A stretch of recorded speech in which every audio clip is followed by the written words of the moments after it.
good, YouTube? This is your boy Aaron from AA Sports, and I am back for another video. And today,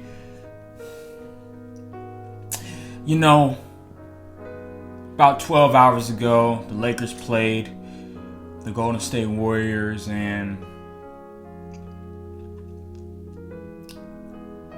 it was bad. It was a lot of things happened that, quite honestly, didn't surprise me.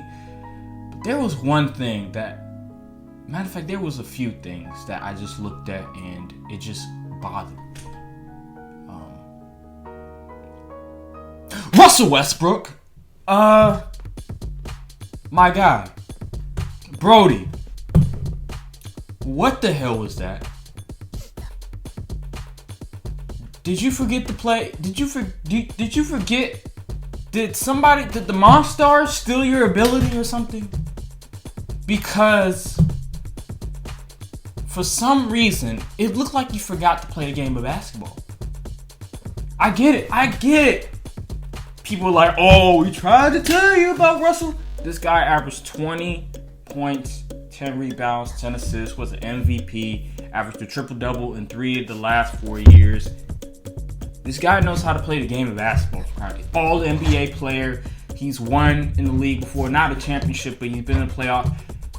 He's been a top 10 player, top 25 player. This guy knows how to play the game of basketball. This guy knows how to score the basketball. Yet this game, albeit the first game of the season, so I'm not going to take too much out of it. He's still getting adjusted to the system. He's still trying to figure out how he can sort of acclimate himself into the Lakers offense.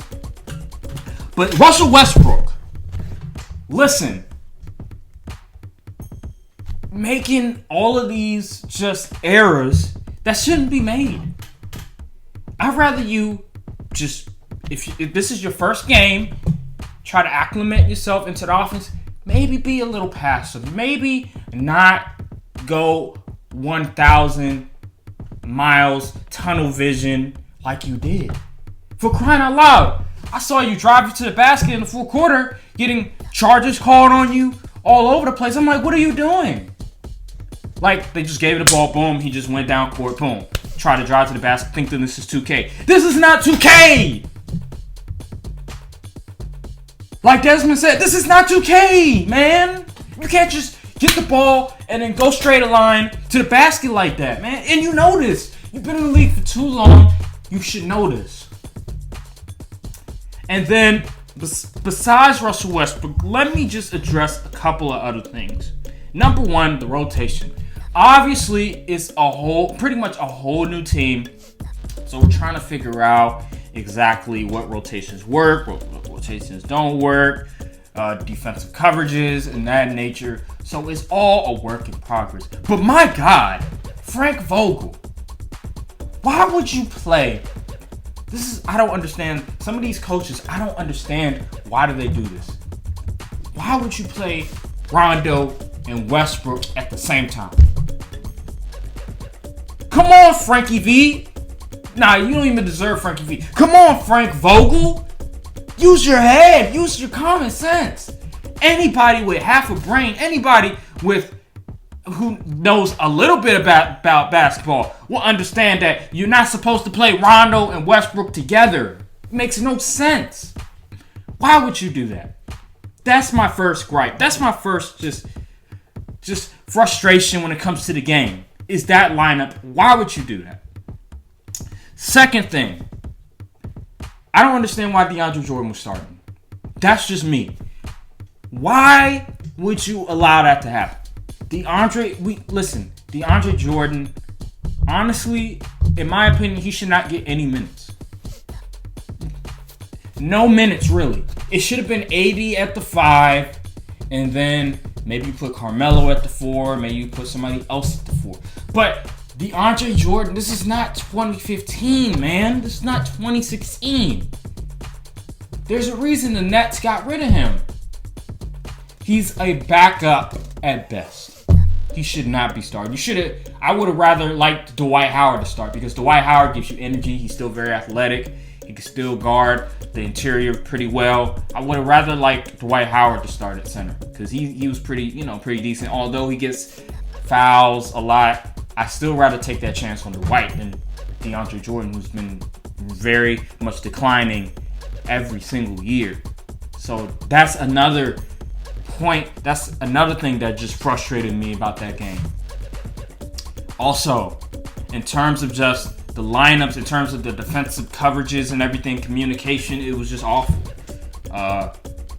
Golden State was getting anything they wanted to in terms of just easy baskets in the paint, in terms of, when they drive into the paint and then they dish it out to the corner three, they were getting that anytime in the fourth quarter. It was just too easy for them.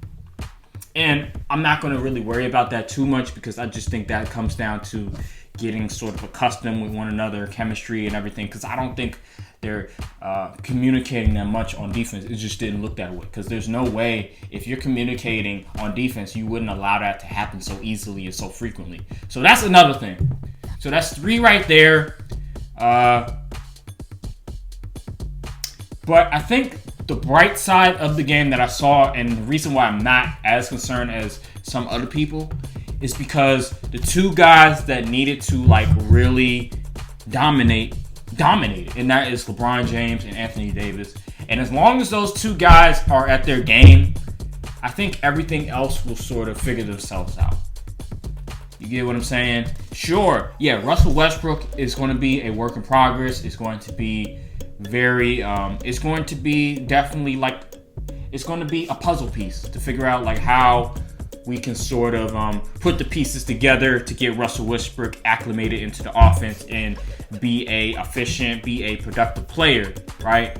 And so that's going to be a challenge. But the one thing that we need to be able to count on is LeBron James, is Anthony Davis. And they showed that tonight. And it just further proves that last year Anthony Davis, he wasn't healthy. He wasn't right because of, the little short sort of off season and everything like that. And I believe LeBron said that Anthony Davis was dealing with an injury during the playoffs as well, the little playoff run. So it's good to see that Anthony Davis is healthy. He seems refreshed. He was very dominant tonight, and it just goes to show that Anthony Davis, all these people saying, oh, Anthony Davis is not a top 10 player. Stop it. Anthony Davis is still that guy. Anthony Davis is still a dominant player when he's healthy. Keyword, when he's healthy. So, and then people are like, oh, LeBron, he's declining. Oh, LeBron, he's not that guy. What do you guys say now? LeBron is still that guy. LeBron is still a dominant player when he's healthy, right? And I can say when he's healthy because, again, these past few years, LeBron has been, nicked up. He's had an injury, had the groin, had the ankle.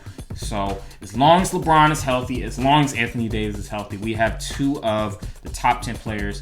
In my opinion, LeBron James is still the best player in the world. You could say Giannis, you could say KD all you want, but that's just my opinion. And then you have Anthony Davis, who's the top 10 player. All we need to really do is figure out, okay, the situation with Russell Westbrook, the rotations, right, and the defensive coverages, right, and that comes with time. I think Frankie V will figure it out. I think that Russell Westbrook, I believe, horrible game, atrocious game, absolutely, one of the worst games I've seen Russell Westbrook play. But I think that overall we need to just make sure that Russell Westbrook, call some plays for Russell Westbrook, be an off ball. Like I said in one of my videos, how to implement Russell Westbrook in the offense. You guys can check it out. I'll post the link in the description on the video. But he can't just be standing around doing nothing. He has to be moving around on the court. He has to be setting screens for guys. He can't just be sitting there doing nothing.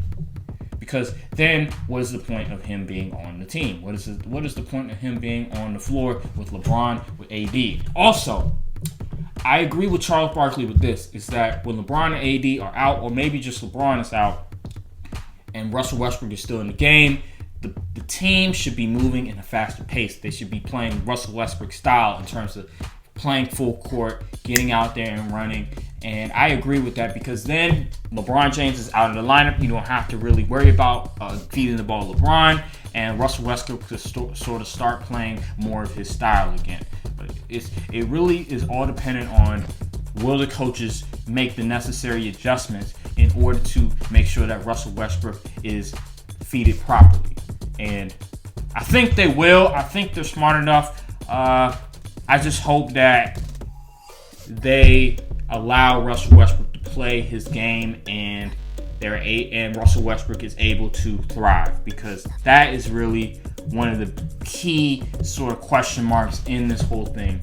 And yeah, we have some injuries. We have Taylor Horton-Tucker out. We have Trevor Ariza out. But I still think, why didn't Kendrick Nunn play? That's what I want to know. Like, why didn't Kendrick Nunn suit up? Why was he in dress clothes? Like, I don't understand that. That makes no sense.